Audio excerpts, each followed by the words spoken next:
इस बिल के पास हो जाने के बाद हमारी मस्जिदें, हमारी दरगाहें, हमारी मदारिसें छीन ली जाएगी, ऐसा कहना है मुस्लिम कम्युनिटी। और मुस्लिम के बड़े बड़े तंजीमें इस बिल के अगेंस्ट में प्रोटेस्ट करने लग जाते हैं।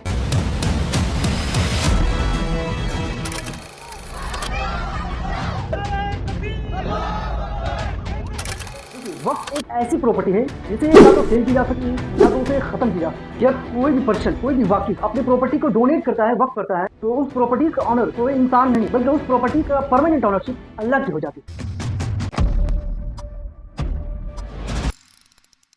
और इस प्रॉपर्टी को प्राइवेट यूजर्स से रोककर इसे गरीबों, यतीमों और सोसाइटी के वेलफेयर में यूज की जाती है। तो इसमें लोगों को इंटरफेयर करने को साफ मना कर दिया गया। आंकड़ों के मुताबिक मुस्लिम कम्युनिटी के पास तो लैंड कम है, लेकिन वहीं दूसरी तरफ वक्त के पास लैंड ज्यादा है। ऐसा कैसे हो सकता है कि वर्ल्ड का लार्जेस्ट वक्त प्रॉपर्टी होने के बावजूद उसका रेवेन्यू सिर्फ 163 करोड़। लेकिन जब सच्चर कमेटी की रिपोर्ट आती है तो सब हैरान हो जाते हैं, क्योंकि वक्त प्रॉपर्टी की estimated value 1.2 lakh crore rupees होनी चाहिए थी। ये सब घमासान चल ही रहा था कि इसके बीच में बीजेपी गवर्नमेंट एक नया वक्त अमेंडमेंट बिल लेकर आ जाती है कि इस वक्त बोर्ड में नॉन मुस्लिम मेंबर भी होंगे। इसके बाद इस बिल के अगेंस्ट सुप्रीम कोर्ट में चैलेंज कर दी जाती है, ये कहते हुए ये एक अनकॉन्स्टिट्यूशनल बिल है। वक्त क्या है, इसका सिस्टम कैसे काम करता है, और वक्त बोर्ड के पास इतनी प्रॉपर्टीज, इतनी असेट्स होने के बावजूद आज भी मुस्लिम कम्युनिटी की ऐसी हालत क्यों है, और आखिर सुप्रीम कोर्ट ने 5 मई 2025 की हियरिंग पर फाइनल जजमेंट क्यों नहीं दी। आइए आज की इस वीडियो में समझते हैं वक्त system. Anti-Waqf bill protest in Kolkata. broke out after Friday. कानून मोदी सरकार लाई है, उसके खिलाफ आज हमने पीसफुल प्रोटेस्ट किया है।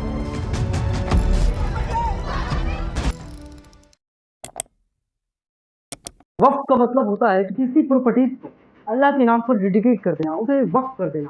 और जिससे होता क्या है कि उसकी परमानेंट ओनरशिप अल्लाह के पास चली जाती है, जिसका यूज सिर्फ रिलीजियस या चैरिटेबल पर्पज के लिए किया जाता है। हमें वक्फ की कॉन्सेप्ट को समझने के लिए इसका डीप चैरिटी सिस्टम समझना होगा। वैसे तो चैरिटी, दान का सिस्टम हर रिलीजन में देखने को मिलता है, और इस्लाम में जिसे सदका या ज़कात कहा जाता है। और दूसरा जो सबसे ज्यादा यूज होता है इस्लाम में, कंटिन्यूअस चैरिटी, विच मीन सदका जारिया। इसका मतलब होता है कि अगर कोई पर्सन, कोई शख्स अल्लाह की राह में खर्च करता है तो उसका बेनिफिट उसे मरने के बाद भी मिलता रहेगा। और इसी कॉन्सेप्ट को कंटिन्यूअस चैरिटी कहा जाता है, और जो कि कहीं ना कहीं ये वर्ड वक्त पर बेस्ड। और आज जो इंडिया में वक्त को लेकर इतना डिस्प्यूट हो रहा है, आगे हम इस वीडियो में जानेंगे कि इसका बवाल क्यों हो रहा है।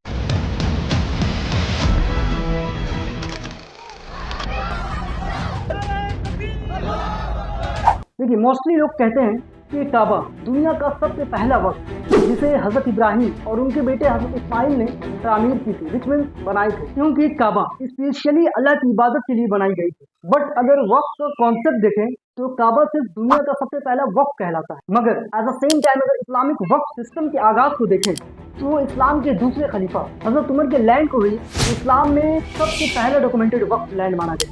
ये हदीस नंबर 2737 शाही अल बुखारी ये कोट करता है कि जब हजरत उमर के हिस्से में एक वैल्यूएबल लैंड आती है आफ्टर बैटल ऑफ खैबर, तब हजरत उमर हजरत प्रॉफिट मोहम्मद सल्लल्लाहु अलैहि वसल्लम के पास जाते हैं और कहते हैं कि खैबर की जंग में मेरे हिस्से में एक वैल्यूएबल लैंड आई, मैं इसका क्या करूं। तो प्रॉफिट मोहम्मद सल्लल्लाहु अलैहि वसल्लम कहते हैं कि इस लैंड को तुम सदका जारिया कर दो। इससे होगा ये कि ना तो इस लैंड को सेल, न गिफ्ट, न डोनेट, न तो किसी को विरासत में दिया जा सकेगा, बल्कि इस लैंड का यूज प्राइवेट यूजर्स से रोककर पब्लिक वेलफेयर के लिए होगा, जैसे कि मस्जिद, हॉस्पिटल, स्कूल, मदारिस और एग्रीकल्चर में यूज होगी। और इस लैंड से जो प्रॉफिट आएगा इसका direct benefit poor, orphan, window और नीडी के लिए होगा। और इस तरह ये इस्लाम का पहला डॉक्यूमेंटेड वक्त बन जाता है, और जिसके बाद पूरे मिडिल ईस्ट में ये वक्त का कॉन्सेप्ट फैल गया था। तो जो पूरा वक्त का कॉन्सेप्ट है, सिस्टम है, वो इसी तरह डिजाइन है। बट उस टाइम पर वक्त वर्ड का यूज नहीं बल्कि सदका जारिया का यूज होता है, क्योंकि पूरे कुरान में वक्त वर्ड का यूज कहीं भी नहीं मिलता है। तो आगे हम जानेंगे कि आखिर वक्त वर्ड आया कहाँ से और इसका एक्चुअल मीनिंग क्या होता है। और ये कंटिन्यूअस चैरिटी, सदका जारिया का इंटरेस्ट पूरे अरब रीजन में तेजी से फैला। दोस्तों, ये वक्त वर्ड एक अरबिक वर्ड से निकला है जिसे वक्फान या वकूफा कहा जाता है, जिसका मतलब होता है स्टॉप, डिटेन, विच मीन्स रुकना, ठहरना। इसी को वक्त कहते हैं। बट नाउ उस टाइम पर इस्लाम में अपनी सदका जारिया के लिए लोग प्रॉपर्टीज वक्त तो कर रहे थे, बट इसे रन करने के लिए कोई well management, systematic structure organise नहीं था, जिसके कारण प्रॉपर्टीज का मिस मैनेजमेंट बहुत होने लगा। और एट द सेम टाइम यहूदी और क्रिश्चियन भी चैरिटी किया करते थे, बट उसके पास वेल ऑर्गेनाइज चैरिटी सिस्टम था। अब टाइम आता है 1661 एडी उमैया खिलाफत का, जो पर्शियन एम्पायर को डिफीट करने के बाद इस पूरे अरब रीजन में एक मजबूत एम्पायर स्टैब्लिश हो जाती है। इसके खलीफा थे मुआविया इब्न अबी सुफियान। अब इस सुफियान ने ही पहली मर्तबा इस अनऑर्गेनाइज चैरिटेबल सिस्टम को एक सिस्टमेटिकली चैरिटी सिस्टम ऑर्गेनाइज करके उसका नाम दिया वक्फ सिस्टम। और इसी खिलाफत में बाद में इस वक्फ सिस्टम में कुछ लॉ एस्टैब्लिश किए गए। बट रिमाइंड, अभी सुफियान ने इस वक्त सिस्टम को डेवलप नहीं किया था, बल्कि सिर्फ उसे सिस्टमैटिकली ऑर्गेनाइज किए थे। और उन्होंने हर रीजन में एक वक्त एडमिनिस्ट्रेशन बनाया। सभी रीजन को सुपरविजन करने के लिए, देख रेख करने के लिए वहाँ हर एडमिनिस्ट्रेशन में एक कस्टोडियन अपॉइंट करते हैं, जिसे हम मुतवल्ली कहते हैं, जो कि आज भी इंडिया की वक्फ बोर्ड में मुतवल्ली होता है, जो सारी चीजों को मैनेज करता है।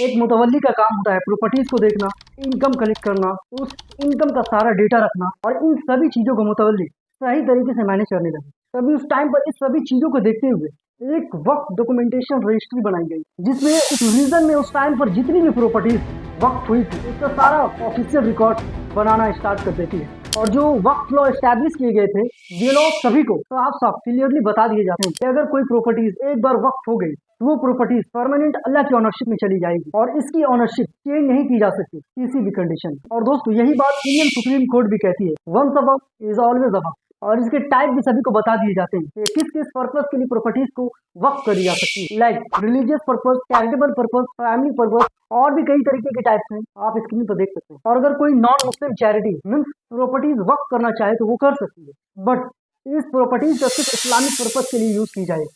उसमें कोई हिंदू या चर्च या अदर रिलीजियस टेम्पल नहीं बनाई जा सकेगी। एज वेल एज उस प्रॉपर्टीज पे कोई हराम shop like this dance bar, casino नहीं खोली जा सकती है। और मोस्ट इम्पोर्टेंट, जो वाकिफ है, जो डोनर है, जो प्रॉपर्टीज वक्त कर रहा है, उस प्रॉपर्टीज का वो रियल ऑनर होना चाहिए, उसके ऊपर कोई उधार नहीं होना चाहिए, तभी ये प्रॉपर्टीज वक्त करी जा सकती है। और जो भी प्रॉपर्टीज वक्त होगी उसकी एक प्रॉपर डॉक्यूमेंट बनेगी, जिसे सक अल वक्त कहते हैं, जिसमें वाकिफ का, डोनर का सारा डिटेल होगा कि किसने वक्त किया, किस पर्पस के लिए वक्त किया, कितना किया, कब किया, ये सारा डिटेल उसमें मौजूद होता है। और जो एक लीगल डॉक्यूमेंट की तरह काम करता है। और एक ही वक्त बाय यूजर, ये एक ऐसा प्रॉपर्टी होता है जिसका कोई लीगल डॉक्यूमेंट नहीं होता है, कोई प्रॉपर डॉक्यूमेंट नहीं होता है, जो कि बहुत सालों से वो रिलीजियस कामों में आ रहा होता है, जिसे वक्त कर दी जाती है, क्योंकि इस प्रेजेंट वक्त अमेंडमेंट बिल में इसे रिमूव कर दी गई है, जिस पर बहुत बवाल हो रहा है आगे इस वीडियो में जानेंगे। और एक इस्लामिक जुडिशरी बनाई गई, जिसमें काजी मीन्स जज को अपॉइंट किए गए, जिसका काम था कि मुतवल्ली अगर सही तरीके से अपने काम नहीं कर रहा है तो काजी के पास ये पावर होती थी कि वो मुतवल्ली को डिसअपॉइंटेड यानी कि सस्पेंड कर सकता था। और फिर वक्त के साथ साथ ये एक सिस्टमैटिक वेल ऑर्गेनाइज वक्त सिस्टम बन गया, और पूरे अरब रीजन में ये वक्त सिस्टम यूज होने लगा। और फिर जब ऑटोमन एम्पायर का टाइम आता है, तो ऑटोमन एम्पायर के टाइम में भी ये वक्त सिस्टम काफी वेल ऑर्गेनाइज हुआ था कि हर वक्त प्रॉपर्टीज का एक प्रॉपर डॉक्यूमेंटेशन होता, उसके लिए वक्त नामा बनाई जाती थी। और उस टाइम पर जो काजी होते थे वो सारे वक्त प्रॉपर्टीज को अपने रिकॉर्ड में रजिस्टर्ड करते, रूल्स बनते, नए इंस्पेक्टर अपॉइंट होते, और ये सब सारी इस्लामिक दुनिया में प्रॉपर वे फॉलो हो रहा था। फिर टाइम आता है 11th सेंचुरी का, the second battle of Tarain 1192 AD, कि जब मोहम्मद गौरी इंडिया पर दूसरी बार अटैक करते हैं, और इस बार पृथ्वीराज चौहान को हार का सामना करना पड़ता है, जिसके बाद मोहम्मद गौरी दिल्ली और नॉर्थ इंडिया पर अपना मुकम्मल रूल स्टैब्लिश कर लेता है। तो जब मोहम्मद गौरी इंडिया आता है तो उसके साथ साथ इस्लामिक लीगल और सोशल सिस्टम भी साथ आती है। अकॉर्डिंग टू इस्लामिक शरिया, जो भी रूलर अपनी पावर से कोई एरियाज को कॉन्कर कैप्चर करता है तो उस लैंड पर उसकी मिल्कियत, उसकी ऑनरशिप हो जाती है। तो उस टाइम पर मोहम्मद गौरी इंडिया में काफी सारे लैंड कैप्चर किए थे। तो उस टाइम पर मुस्लिम स्कॉलर कहते हैं कि इसमें से कुछ लैंड को वक्फ करी जा सकती है। तब मोहम्मद गौरी कुछ विलेजेस को वक्फ कर देते हैं। तो इस तरह से इंडिया में प्रॉपर्टीज को वक्फ करने का ट्रेडिशन शुरू हो जाता है। और उस टाइम पर जो भी प्रॉपर्टीज वक्फ करी जाती थी उसका सारा रिकॉर्ड, किसने वक्फ किया, कितना किया, कब किया, मुतवल्ली कौन थे, किस रूलर के टाइम पर वक्त की गई है, सारा रिकॉर्ड किया जाता था, जिसे उस टाइम के फरमान में रिकॉर्ड किया जाता था। इसके बाद बहुत सारे रूलर ने प्रॉपर्टीज वक्त करी थी इंडिया में, जैसे कि जहांगीर ने 20 बीघा जमीन वक्त करी थी हाजीपुर बिहार में, अकबर ने 30 बीघा लैंड वक्त करी थी अजमेर शरीफ दरगाह के लिए, और औरंगजेब के टाइम पर 200 बीघा लैंड इलाहाबाद के लिए वक्त करी गई थी। और इसके साथ साथ कुछ हिंदू रूलर ने भी प्रॉपर्टीज वक्त करी थी, जैसे कि महाराजा जयसिंह ने जमीन वक्त करी थी रिलीजियस पर्पस के लिए, और महाराजा रणजीत सिंह ने भी जमीन वक्त करी थी मस्जिद और पब्लिक वेलफेयर के लिए, और शिवाजी महाराज ने भी जमीन वक्त करी थी मस्जिद और मदारिस के लिए। और भी ढेर सारी प्रॉपर्टीज वक्त करी गई थी रूलर्स के द्वारा, और जितनी सारी प्रॉपर्टीज वक्त हो रही थी उसे प्राइवेट यूज में अब नहीं लाया जा सकता था। तो इन सभी वक्त प्रॉपर्टीज को मैनेज करने के लिए एक पूरा सिस्टम बनाया गया था इंडिया में, जिसमें सबसे टॉप पे सेंटर में सरदार सुप्रीम होता था जो स्ट्रैटेजी डिसाइड करता था, और डिस्ट्रिक्ट लेवल पे सरदार सरकार होता था जो कि इस वक्त की पॉलिसीज को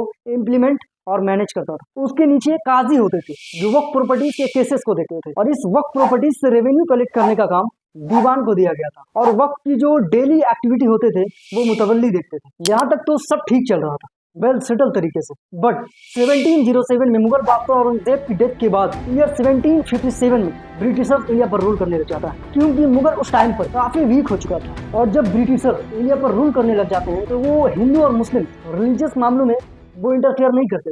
अगर वो ऐसा करते तो उसकी रूलिंग खतरे में पड़ सकती थी। और जो मुगल ने वक्त सिस्टम बनाया था वो वैसे ही चल रहा था, उसमें अंग्रेज ब्रिटिशर्स कोई छेड़छाड़ नहीं करते। लेकिन कुछ टाइम के बाद 1800 के आसपास होता कुछ यूं है, वक्त प्रॉपर्टीज में मिसयूज और पर्सनल गेन्स के लिए वक्त का यूज होने लगा कि लैंड के मिसयूजिंग के केसेस बढ़ने लग जाते हैं, जिसके शिकायत को लेकर लोग अंग्रेजों के पास जाने लगे, और इस वक्त में बहुत इश्यूज खड़े होने लगे। तब पहली बार ब्रिटिशर्स अंग्रेज इस वक्त के मामलों में इंटरफेयर करती है, और पहली बार ब्रिटिशर्स 12 जून 1828 को एक लैंड रिजर्वेशन रेगुलेशन एक्ट लाती है, और बंगाल प्रेसिडेंसी में जितनी भी टैक्स फ्री लैंड थी जैसे लाठीराज और वक्त की जमीनों को भी इन्वेस्टिगेट करने का अधिकार लिया था। फिर 1857 गदर रिवॉल्ट के बाद इंडिया में बहुत सारी मुस्लिम वक्फ प्रॉपर्टीज थी, और इस रिलीजियस इंस्टीट्यूशन और वक्फ प्रॉपर्टीज को रेगुलेट कंट्रोल करने के लिए 1863 में एक regulation of religious endowment act लाई जाती है, जिसमें कहा गया था कि अब इस सारी वक्फ प्रॉपर्टीज का मैनेजमेंट लोकल कमिटीज करेगी, खासकर जो फैमिली वक्फ थी जिसे वक्फ अल औलाद भी कहा जाता है। देखिए जिसमें होता क्या है